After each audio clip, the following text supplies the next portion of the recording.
Le programme Python qui représente graphiquement le diagramme de distribution avec les pourcentages de chaque forme, espèce ou basique, en fonction du pH, eh bien, c'est ce que votre manuel vous propose et vous pouvez ici le sélectionner et le copier tel quel dans un programme, dans un logiciel Python. Donc copier, ici CTRL V, avec les instructions qu'on a détaillées en cours.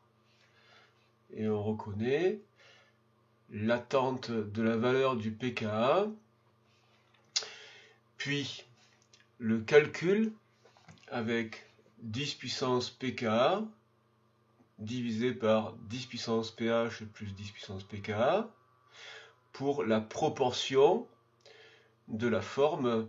Donc là, alpha, c'est ce que le programme a choisi pour désigner la proportion de la forme acide. Et puis pour bêta, ce sera 10 puissance moins pKa sur 10 puissance moins pH plus 10 puissance moins pKa. Donc chaque fois multiplié par 100 pour que l'unité soit en pourcent, pour que le résultat soit en pourcent. Et donc, si on exécute ce programme, le logiciel, le programme nous invite à écrire une valeur pour le pKa. Si on choisit par exemple celle de l'acide méthanoïque, c'est 3,8,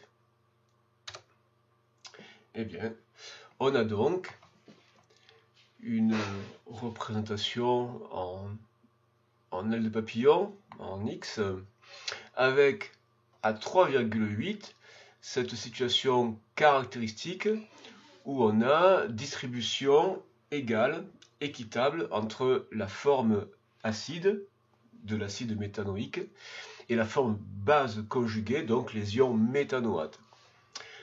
Pour les premières valeurs, pour les plus petites valeurs de pH, pour les valeurs de pH inférieures à ce pKa, eh bien c'est la forme acide qui prédomine et on voit que